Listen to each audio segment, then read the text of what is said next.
Vampiros, criaturas de la noche que se alimentan de nuestros miedos más profundos en la frontera entre la vida y la muerte.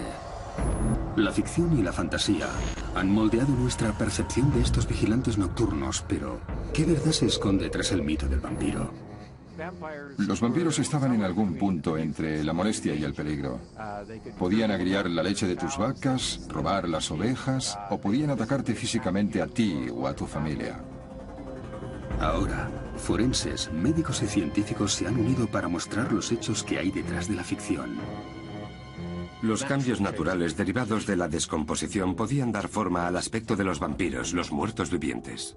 Y pretenden demostrar que los vampiros son mucho más que simples historias de terror. Les clavaban estacas de forma deliberada para evitar que esos hombres se transformaran.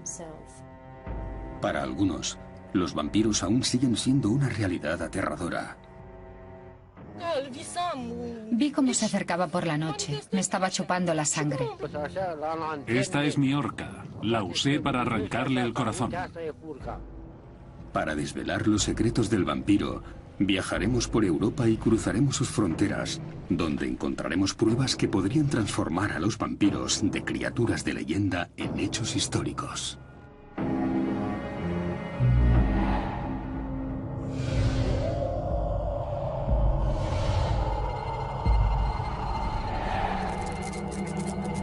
La isla de los vampiros. En 1897, un misterioso barco se adentró lentamente en el puerto de Whitby, en la costa noreste de Inglaterra. Todos sus tripulantes habían desaparecido o estaban muertos. En el mismo instante en que tocó la orilla, un perro inmenso saltó a cubierta desde abajo, corrió hacia adelante y saltó desde la proa hasta la arena, dirigiéndose hacia el abrupto acantilado donde la iglesia cuelga sobre la callejuela, para desaparecer en la oscuridad que pareció intensificarse más allá de la luz del reflector. Con estas palabras, el infame vampiro de Bram Stoker, Drácula, fue presentado al mundo y entró en la psique del público. Todo lo que rodea a los vampiros está en el Conde Drácula, la imagen arquetípica del vampiro tal y como lo conocemos. Pero, ¿dónde se originó el relato de terror gótico de Stoker? ¿Pudo haber una figura real detrás de su creación? Los vampiros existen en todas las culturas. Xianxi en China, Yaramayahu en Australia, Asrapa en India, Yarakaka en Brasil, o las muchas encarnaciones europeas, como Strix, Strigoi, Bricolacas, el no muerto, Upir, vampiro, Dracul. Se trata de criaturas ancestrales, pero no eran solo mitos, sino seres muy reales. Cadáveres reanimados que se alimentaban de los vivos para evitar su propio deterioro. Dan Jones es un escritor e historiador con un interés particular en el modo en el que la sociedad representa a los vampiros. En Europa siempre ha habido historias de vampiros, pero la culminación llegó en el siglo XVIII, cuando un teólogo francés, Calme, comenzó a elaborar un dossier con historias de vampiros en un intento para desacreditar el mito del vampiro. Por desgracia, lo que hizo fue dar legitimidad a esas historias, ya que contaban con la aprobación de los hombres de ciencia de la época. A principios del siglo XIX, el mito del vampiro comienza a alimentar la literatura gótica. Es entonces cuando encontramos a Polidori, que escribe El vampiro, lo que será una especie de plantilla que usará Bram Stoker cuando componga Drácula. Cada vez que la historia del vampiro se reinventa, esta refleja las preocupaciones y los problemas de la sociedad que la reinventa. En el siglo XX tenemos Nosferatu, que refleja la presión del antisemitismo. En Hammer Horror, la historia de vampiros es mucho más sangrienta, mucho más violenta. En Entrevista con el vampiro, de Anne Rice, tenemos una idea de homosexualidad subyacente. Y cuando llegamos a Blade a finales de los 90, encontramos esa especie de futurismo de alta tecnología que de nuevo es una de las características de la sociedad. Y los vampiros de la ficción aún reflejan nuestra moralidad hoy en día. Si nos fijamos en el siglo XXI, en las películas y libros de Crepúsculo, allí el vampiro es el cerebrito, pero que alberga una historia muy hermosa, y esa es la moral característica del siglo XXI. Reflexionar sobre la moral era sin duda una de las intenciones de Stoker cuando escribió Drácula. En este cementerio, el conde Drácula muerde por primera vez a Lucy Westbrook, que es una virgen muy pura de 19 años. Entonces ella también se convierte en una especie de vampiresa lujuriosa que aterroriza al norte de Londres mordiendo a niños pequeños. Esta mezcla de sexo y escándalo fue una combinación deliberada con la que Stoker quiso agitar y asustar al público y probablemente también aumentar las ventas. El Drácula de Bram Stoker tiene tanto éxito que no se ha dejado de imprimir desde hace más de un siglo. Pero a diferencia del conde de Stoker, los vampiros de la vida real no son caballeros carismáticos de capa negra con una mirada penetrante y debilidad por las mujeres jóvenes. Los vampiros del folclore griego no eran tan glamurosos como los vampiros de Hollywood. Eran cadáveres hinchados que transmitían toda clase de enfermedades. No puedes conseguir que la gente suspire por un campesino mediterráneo deforme que va por ahí mordiendo a la gente en el cuello. Ahora, recientes hallazgos efectuados en una pequeña isla griega están desvelando qué eran realmente estas criaturas y qué debía ocurrir para convertirse en una. El profesor Héctor Williams ha dirigido excavaciones arqueológicas en la isla griega de Lesbos durante más de 30 años.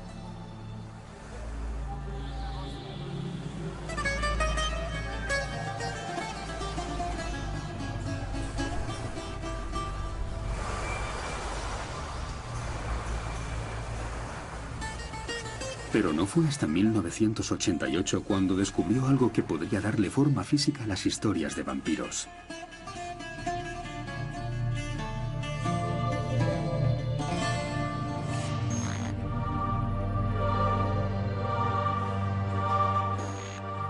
Estoy en lo alto de la antigua muralla de la ciudad de Mitilini. Durante 5 temporadas excavamos ambos lados del muro con más de 40 trabajadores. Hicimos docenas de descubrimientos, un burdel romano justo allí, una zona industrial del período helénico en esta parte, cerámica de la época del Safo, del 600 a.C., un poco más abajo, pero nada nos preparó para el increíble hallazgo que estábamos a punto de hacer en el extremo de la muralla, excavado dentro del propio muro. Fue un descubrimiento que hizo estremecerse los cimientos de la arqueología. Una prueba de que los vampiros podrían no ser criaturas de leyenda, sino hechos históricos. Estamos en el límite de la antigua muralla. Y fue en este lugar donde descubrimos que el muro había sido horadado y se había excavado una cripta en la que había un sarcófago de madera con piedras sobre la cubierta. Por alguna razón, alguien se había tomado el esfuerzo de excavar una tumba en los cimientos de la muralla. Pero ese no era el único misterio. Tenía una longitud de unos 2 metros y contenía los restos de un hombre de mediana edad, una criatura que los estudiantes apodaron Vlad, por Vlad el Empalador. Vlad el Empalador fue un príncipe rumano del siglo XV y probablemente sirvió de inspiración para el Drácula de Bram Stoker. E igual que su homónimo, el Vlad de Héctor también tuvo un final insólito. Tenía estacas clavadas en la garganta, en el tronco y en los tobillos para mantenerlo sujeto a la tumba. No era un enterramiento habitual. Un cadáver clavado al ataúd. 3 estacas de 20 centímetros de longitud clavadas en la pelvis, los tobillos y el cuello. Era algo único. Encontramos más de 50 enterramientos de hombres y mujeres en esta zona, pero este había recibido un tratamiento especial, el tratamiento dado a un posible vampiro. ¿Quién fue Vlad? ¿Y por qué fue considerado un vampiro? Héctor recurrió a la paleopatóloga griega Anastasia Atsaliki en busca de respuestas. Ella averiguó que lejos de ser un ser de ficción, este vampiro era sorprendentemente común.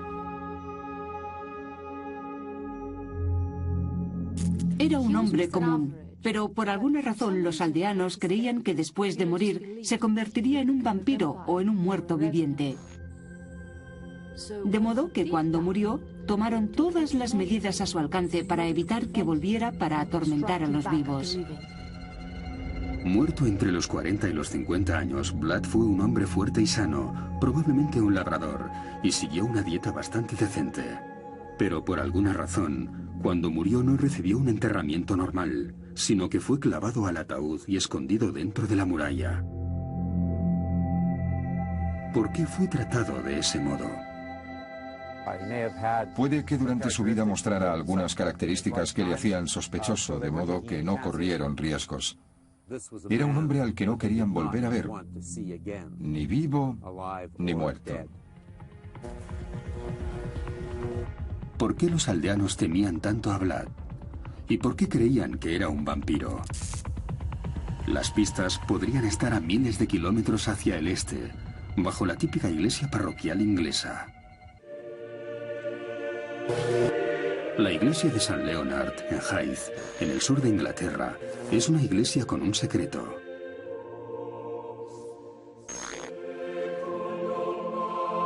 La paleopatóloga Saliki no ha venido hasta aquí para admirar sus maravillosas vidrieras,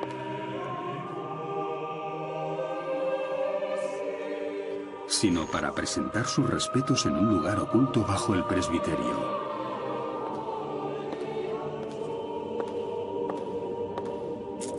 Una cripta que alberga los huesos de más de 4.000 personas. Un sitio que podría esconder pistas que expliquen el origen de la creencia en los vampiros. Hay muchas teorías respecto a la identidad de estas personas. Hay quien cree que fueron las bajas de una gran batalla. Otros piensan que fueron víctimas de la peste negra. Pero estudios recientes han encontrado tierra en el interior de algunos cráneos. De modo que pensamos que fueron ciudadanos normales que vivieron en Hythe. Y cuando en el siglo XIII la iglesia tuvo que ser ampliada, fueron desenterrados del cementerio y depositados aquí.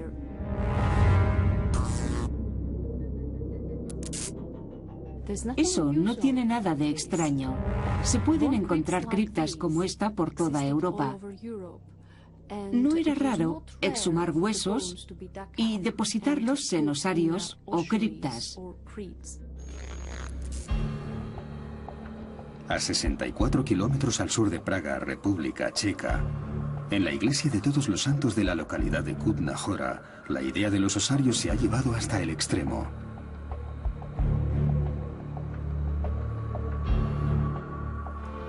Conocido como el osario de Sedlec, se trata del osario más grande de Europa y contiene los restos de hasta 70.000 personas. Lo que originariamente era una pila de huesos desenterrados del cementerio cuando la iglesia se amplió en el siglo XIV, no fue hasta la década de 1870 cuando se convirtió en esta macabra y gótica muestra. Hay 4 enormes pilares acampanados en cada una de las esquinas de la capilla y una gigantesca lámpara de araña que contiene al menos una unidad de cada hueso del cuerpo humano cuelga del centro de la nave. Los muertos no tienen por qué permanecer enterrados para siempre. En muchas culturas son desenterrados para después guardarlos en mausoleos, en panteones familiares o en osarios. Aunque no suelen ser tan ornamentados, los osarios y mausoleos aún son comunes en todo el mundo.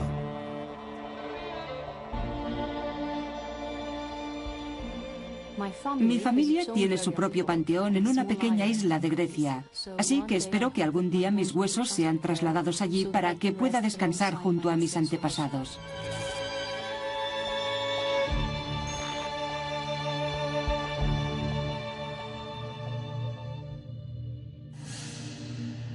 De vuelta en Lesbos, Héctor Williams visita un cementerio actual para comprobar si la práctica de trasladar huesos podría explicar la creencia en los vampiros de la antigua Grecia. Este cartel dice: dado el tamaño tan reducido del segundo cementerio de Mitilini, se ruega a los familiares de los fallecidos que procedan a la exhumación de los restos de sus allegados 3 años después de la muerte de estos.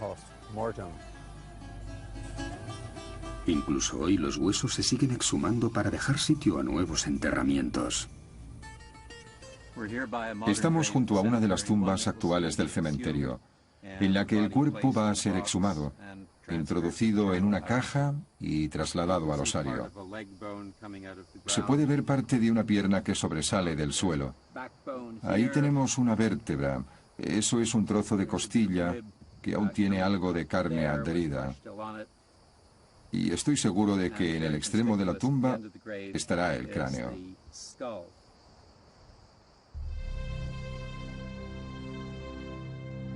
De modo que, ¿podría el contacto con los restos de los muertos haber dado lugar a la creencia en los no muertos?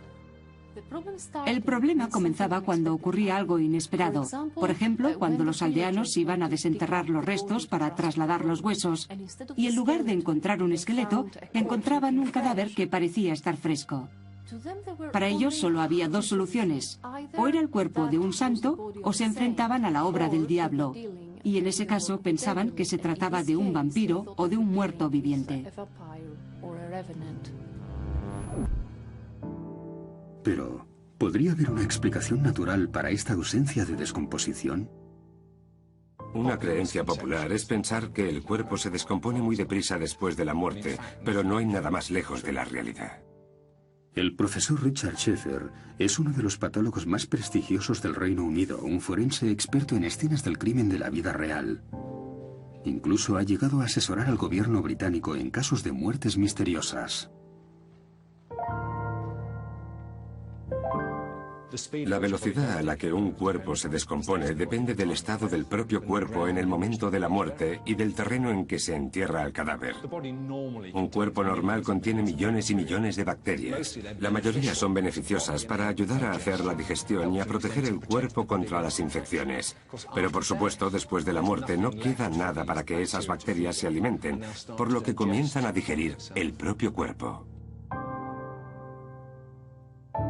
Este es el proceso natural de descomposición. Las bacterias del cuerpo quedan libres para alimentarse. Y el resultado normalmente es que los huesos quedan listos para ser trasladados a un mausoleo o una tumba, aunque primero deben ser limpiados. En el pasado, la gente no tenía por qué conocer la conexión entre la difusión de las bacterias y las enfermedades. Sin embargo, el tratamiento ritual de los huesos les permitía proteger a los vivos de la difusión del contagio. Se sabe que lavar los huesos con vino, por ejemplo, se ha usado como técnica para desinfectarlos desde los tiempos de Hipócrates, hace 2500 años. A través del tratamiento ritual de los huesos, los griegos literalmente se protegían de los muertos, un proceso que podría ser el origen de las historias de vampiros. En muchas zonas de Grecia se usaba vino hervido y vinagre para defenderse de los vampiros o de los muertos vivientes. Y esto podía tener que ver con las propiedades desinfectantes de estas sustancias. Y existen otros rasgos de la descomposición que también podrían corroborar la idea de los muertos vivientes. En ocasiones un cuerpo puede llegar a moverse dentro de su tumba. Una de las cosas que le ocurren al cuerpo después de la muerte es el proceso natural del rigor mortis, el anquilosamiento de los músculos después de la muerte. Hay gente que cree que esto afecta al cuerpo de forma permanente, pero no es cierto. Se trata de un proceso temporal, y cuando el cuerpo se relaja puede hacer que parezca que se mueve dentro de su tumba, y ese movimiento incluso puede llegar a producir sonidos en el interior del ataúd. Todo eso puede dar la impresión de que los cuerpos se levantan de entre los muertos. Incluso el aspecto del cadáver podría hacer pensar en un vampiro. Después de la muerte, la piel del cuerpo se reseca, se deshidrata y se tensa ligeramente. Esto puede dar la impresión de que ha aparecido barba en la cara. Aparecen llagas y la superficie externa de la piel puede comenzar a pelarse. Las uñas siguen creciendo, en ocasiones bastante, y pueden curvarse como si fueran garras. Todo esto puede dar la impresión de que el cuerpo aún tiene vida. Las uñas siguen creciendo, el pelo sigue creciendo. Así que no resulta una sorpresa que Hollywood haya adoptado estos tres signos naturales de descomposición: la barba que sigue creciendo, las uñas largas y la piel tersa como símbolos de que el vampiro continúa vivo después de la muerte. Lo que se consigue con las historias de vampiros, especialmente las de aquellos que tienen sangre alrededor de los labios, mejillas rojizas, cuerpos que aparentemente no se descomponen como la ciencia dice que deberían hacerlo, es ir más allá de los límites de la ciencia, de lo que la medicina más avanzada del momento puede explicar. Y creo que eso es una razón, de hecho la razón principal, por la que la gente siente terror por las historias de vampiros. Y cuando después le clavaban una estaca en el corazón, eso solía hacer que expulsara los gases que se habían acumulado después de la muerte. Podía hacer que el cuerpo sufriera ventosidades y que llegara a exhalar aire. Y por supuesto, eso reforzaría la creencia de que ese cuerpo había seguido con vida durante todo ese tiempo. El ciclo de la descomposición, cuando llegaba el momento de transferir los huesos a un osario o un mausoleo, podría ofrecer pruebas de que los vampiros son reales. ¿Explicaría esto las estacas que atravesaban el cuerpo de Vlad en la isla de Lesbos? En Grecia hay una larga tradición de mitología sobre vampiros o muertos vivientes. Entre los siglos XVII y XIX, los viajeros recogían historias sobre posibles vampiros que eran exhumados y clavados a sus ataúdes para evitar que se levantaran de nuevo. Y creo que eso es exactamente lo que encontramos en el caso de Vlad. De modo que tenemos a un hombre pobre que por alguna razón fue considerado un vampiro. Así que cuando murió fue tratado como tal, clavándole estacas en el cuerpo. Tomaron una serie de precauciones para asegurarse de que este hombre no regresara de entre los muertos.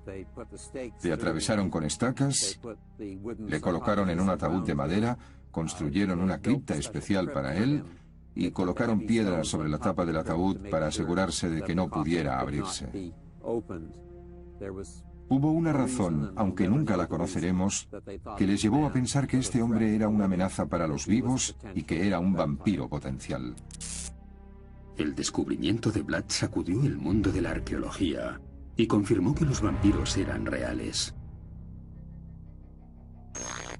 Pero ¿por qué fue considerado un vampiro? Seguirá siendo poco más que una suposición. Probablemente pensaron que era un vampiro por el comportamiento que tuvo en vida. Hay una docena de razones por las que podía pensarse que uno era un vampiro. Un comportamiento extraño, una historia familiar insólita, una reputación particularmente mala, un error del sacerdote en el entierro. Hay todo tipo de razones, pero no sabemos por qué este hombre fue considerado un vampiro. Puede que nunca lo sepamos con certeza, pero una tumba aún más misteriosa pronto sería descubierta en Lesbos, una que podría proporcionar una respuesta.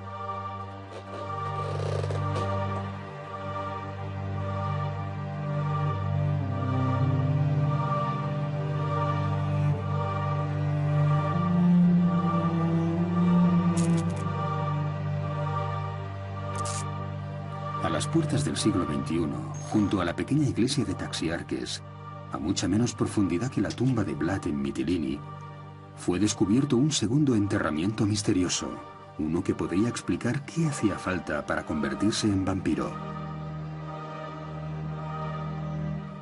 En 1999, un equipo del Servicio Arqueológico griego estaba restaurando la capilla medieval. Estaban excavando un canal de desagüe alrededor y se toparon con una serie de enterramientos que se extendían por la colina. Aquí había uno totalmente normal y aquí otro que contenía un individuo deformado y con dos estacas de 16 centímetros a cada lado. Fueron estas estacas las que pusieron de manifiesto que este enterramiento era único. Las estacas encontradas dentro de la tumba eran demasiado grandes como para ser clavos del ataúd, y no había indicios de que hubieran estado clavadas en algún sitio. De modo que creo que fueron colocadas de manera deliberada como medida preventiva para evitar que este hombre se convirtiera en un vampiro. Igual que Vlad, quien tras morir fue tratado como un vampiro, atravesándole el cuerpo con estacas, aquí yacía un hombre que, según se esperaba, también se levantaría de su tumba. Pero ¿por qué los locales no tomaron la decisión de clavar las estacas en su lugar cuando lo enterraron? No querían correr riesgos, de modo que tras envolverlo cuidadosamente en un sudario, lo enterraron antes de que transcurrieran 24 horas desde la muerte, según el rito cristiano, mirando hacia el este para el juicio final. Como precaución colocaron estas dos estacas junto a él. Puede que nunca sepamos por qué razón no se las clavaron para que no saliera del ataúd, pero las dejaron ahí para que, según creemos, actuaran como un talismán y lo mantuvieran en su tumba. Aunque la verdadera naturaleza del vampiro de Taxiarque sigue siendo un misterio, un descubrimiento efectuado en el otro lado del mundo podría explicar el significado de estas estacas talismán.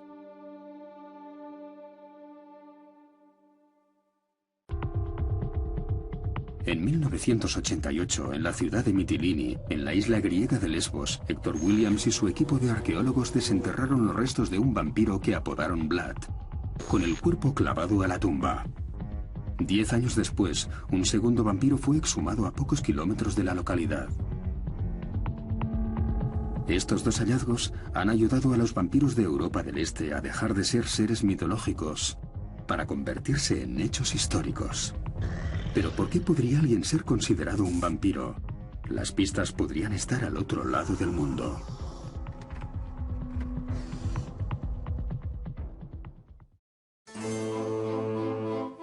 En 1990, una serie de descubrimientos asombrosos aterrorizaron a un tranquilo pueblo de Nueva Inglaterra. Unos arqueólogos que trabajaban en una gravera desenterraron una necrópolis de casi 300 años de antigüedad, de los tiempos de los padres fundadores. El cementerio contenía los restos de toda una familia, pero una de las tumbas era diferente. Marcado con las iniciales JB, cuando abrieron el ataúd, los arqueólogos descubrieron que los restos habían sido colocados para formar el símbolo de la calavera y los huesos cruzados. ¿Se trataba de un pirata o podría haber una explicación aún más asombrosa?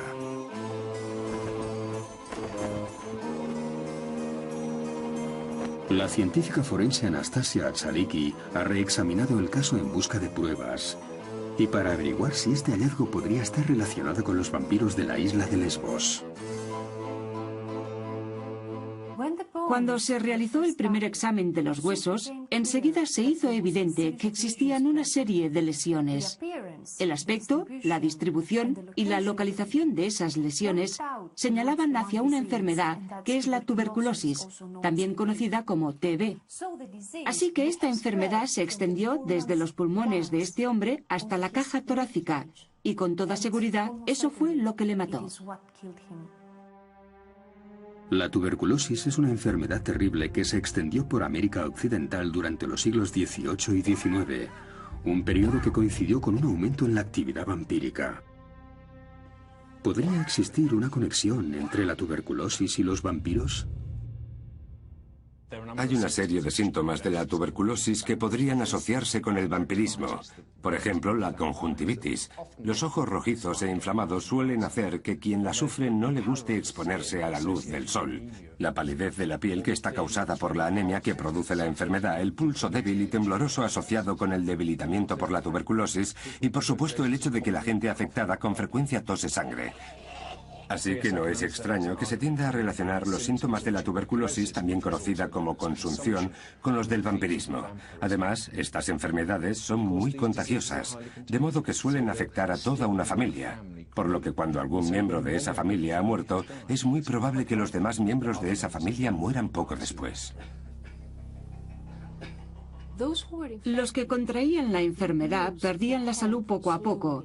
Así que parecía como si la vida se les hubiera escapado y se estuvieran corrompiendo.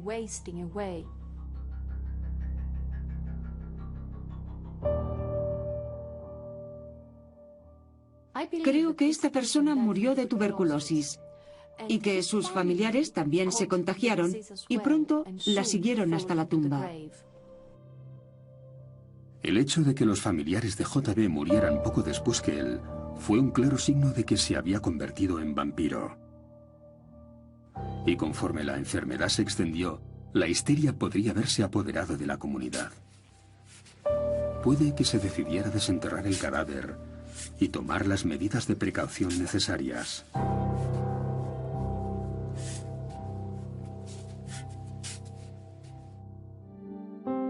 Incluso pudo haber otros signos de actividad vampírica por el elevado número de personas que estaban muriendo. Con tanta gente muriendo, los enterramientos se hacían apresuradamente y en tumbas poco profundas, y al excavarlas se movían otros cuerpos, lo que hacía que los huesos se diseminaran o que algunas partes quedaran en la superficie o sobresalieran de la tierra. Esta imagen podría dar la impresión de que los cuerpos han cobrado vida y están volviendo de entre los muertos. Habría resultado muy natural adoptar medidas de seguridad. Volver a enterrar los restos, colocar peso poniendo rocas o un ataúd muy pesado, clavarlos a sus tumbas para evitar que se levantaran de nuevo. O quizá, en el caso de JB, simplemente reordenar los huesos. Al reordenar los huesos, quizá pensaran que estaban inmovilizando el cadáver dentro de la tumba para evitar que saliera de nuevo. Y hay otro clavo en el ataúd que relaciona la tuberculosis con los vampiros. A 80 kilómetros de allí, en un cementerio abandonado de Rhode Island, hay una lápida que data de 1841, con una inscripción: en memoria de Simon Whipple, que murió el 6 de mayo de 1841, a pesar de que la consunción del vampiro se apoderó de su forma mortal. Consunción es otro nombre dado a la tuberculosis, así que quizá esta sea la prueba que relaciona la tuberculosis con los vampiros, al menos en Nueva Inglaterra. Y esta relación incluso pudo llegar hasta la literatura popular del momento. François-Marie Arouet, más conocido como Voltaire, fue uno de los mayores pensadores de la Ilustración del siglo XVIII y en su diccionario filosófico escribió: los vampiros eran cadáveres que salían de sus tumbas durante la noche para chupar la sangre de los vivos, ya fuera del cuello o del estómago, después de lo cual regresaban a los cementerios. Aquellos a quienes succionaban la sangre menguaban, palidecían y caían víctimas de la consunción, mientras que los cadáveres que la succionaban engordaban, se volvían rojizos y desarrollaban un apetito sobresaliente. Prueba de que en otros tiempos, cuando el conocimiento de las enfermedades y las afecciones era limitado, la superstición se apoderaba de las mentes temerosas. Algo comprensible en el siglo XVIII, pero estaríamos equivocados si pensáramos que en la actualidad no se cree en los vampiros. En febrero de 2004, las autoridades acudieron a la pequeña aldea de Craiova, en el sureste de Rumanía, para investigar el testimonio de 6 personas que afirmaban haber empalado el cuerpo de un aldeano, Tome Petra, quien según ellos se había convertido en un vampiro después de morir.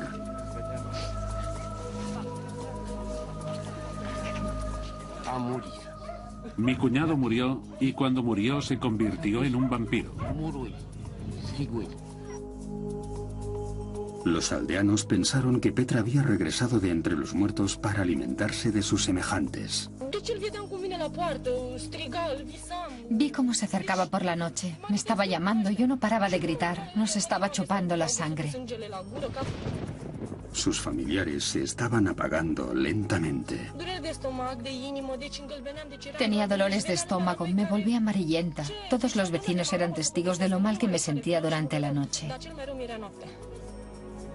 En las sociedades eslavas, aún se cree que el espíritu de una persona perdura durante 40 días después de la muerte, de modo que solo había una solución.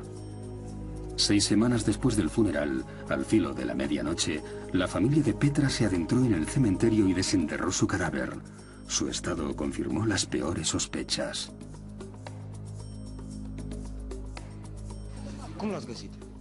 Lo encontramos con las manos a ambos lados, así. Tenía el cuello roto y la boca llena de sangre. Un cadáver lleno de sangre, un signo evidente de que Petra se había convertido en un vampiro. La sangre tiene un gran simbolismo en muchas religiones. Para el cristianismo, el vino representa la sangre de Jesús, pero en muchas otras religiones la sangre se bebe para adquirir poderes sobrenaturales. La imagen de la sangre en la boca debe ser algo aterrador. Los aldeanos hicieron lo que dictan sus creencias.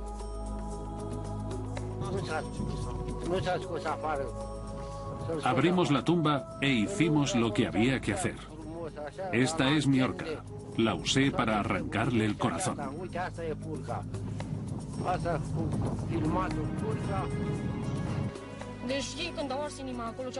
El corazón de un hombre muerto no debería tener sangre, a menos que fuera un vampiro.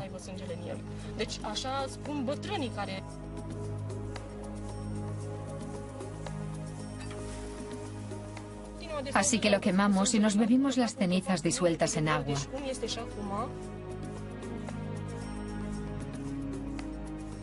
Bebimos las cenizas e inmediatamente empecé a sentirme mejor. Al menos en Rumanía, el vampiro no es una leyenda, sino que continúa siendo una amenaza muy real. Una criatura de la noche que se alimenta de nuestros miedos más profundos desde la frontera entre la vida y la muerte.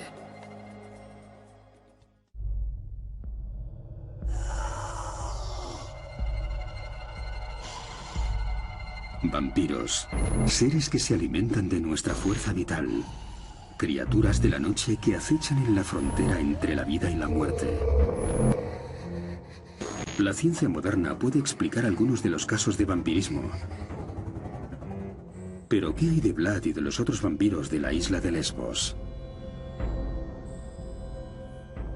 Anastasia Saliki fue la encargada de examinar los restos del vampiro de Taxiarques y descubrió que no fue un hombre común, a diferencia de Vlad.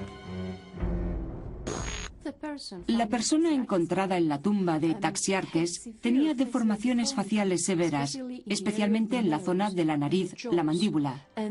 Y había pruebas de enfermedades como lesiones en el cráneo, probablemente por una infección fúngica en el cerebro. Creo que lo que tenemos aquí es a un pobre hombre enfermo y deforme. Sabemos por el folclore que se pensaba que las personas con tuberculosis, con rabia o con deformidades se convertían en vampiros después de la muerte. Y eso es exactamente lo que ocurrió en este caso. Su condición física pudo hacer que la gente sospechara de él, además de provocar un comportamiento controvertido por su parte. Las estacas señalan la sospecha de que era un muerto viviente. De modo que no corrieron ningún riesgo. Cuando fue enterrado colocaron las estacas, lo cubrieron y permaneció así hasta el otoño de 1999, cuando lo desenterramos. ¿Pero por qué no le clavaron las estacas, tal y como sí se hizo con Vlad? Quizá fueran más aprensivos, o quizá pensaron que bastaría con dejarlas ahí como protectoras de la tumba. Temiendo que pudiera levantarse, los aldeanos dejaron las estacas a su lado, en el ataúd. Pero Anastasia cree que estas estacas también podían tener un propósito práctico. Las estacas de la tumba estaban afiladas. Y conforme el cuerpo se hinchaba debido a la descomposición, habrían atravesado la carne y habrían liberado los gases que había en el interior.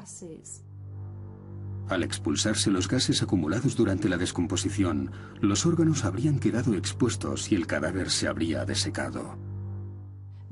Eso aceleraría la descomposición, por lo que más adelante, si alguien desenterrara el cuerpo, únicamente encontraría huesos, no un vampiro. Para mí, esto demuestra que los aldeanos no querían correr riesgos.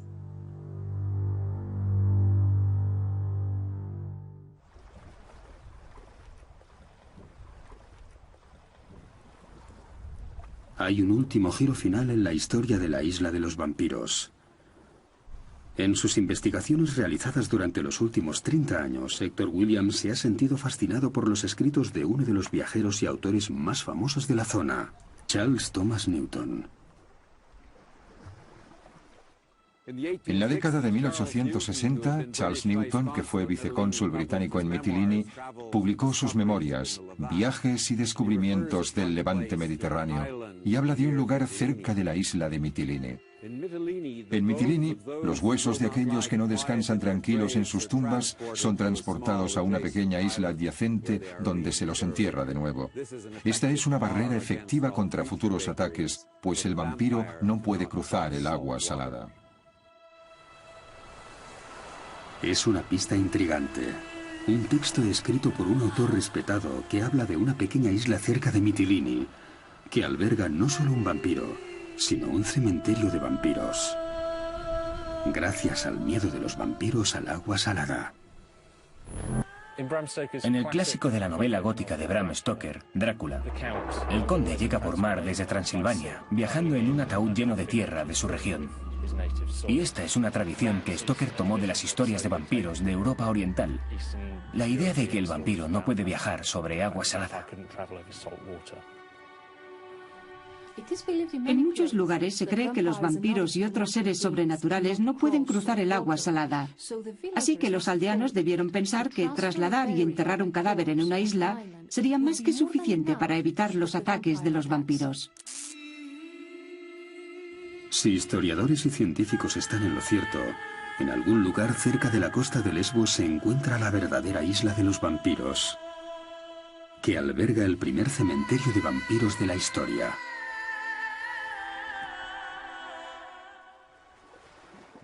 Newton escribió estas líneas hace 140 años. Queríamos averiguar qué hacían los griegos con los vampiros que no enterraban cerca de ellos. Y este pasaje sugirió dónde se encontraba el lugar al que los enviaban. Justo allí, en una pequeña isla frente al pueblo de Pánfila.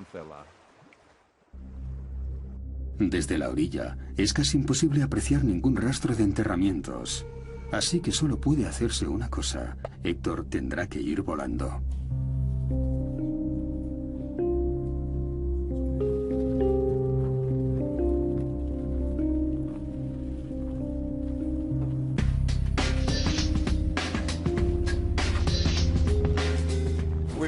Acabamos de despegar del Aeropuerto Internacional de Mitilini y vamos en dirección norte hacia la isla de Pánfila.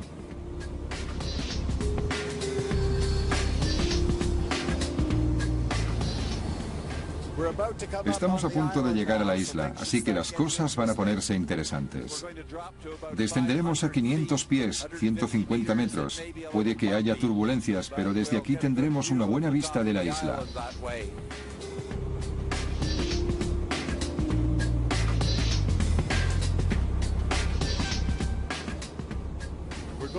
Volaremos en círculo sobre la isla para echar un vistazo. Pueden verse los restos de un pequeño edificio en la parte norte y los cimientos de lo que parece ser una cripta un poco más hacia el este. ¿Podrían ser estos los nichos funerarios, lugares que podrían contener construcciones subterráneas? Hemos podido localizar los restos de varios edificios, cimientos que indican que hay estructuras subterráneas en la isla.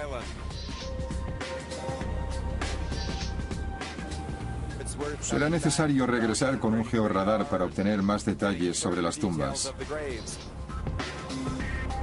¿Quién sabe lo que encontrarán? Pero ahora Héctor debe esperar. Su curiosidad está despierta y renovada por la certeza de que podría haber encontrado un lugar único. Un cementerio para los no muertos. La verdadera isla de los vampiros.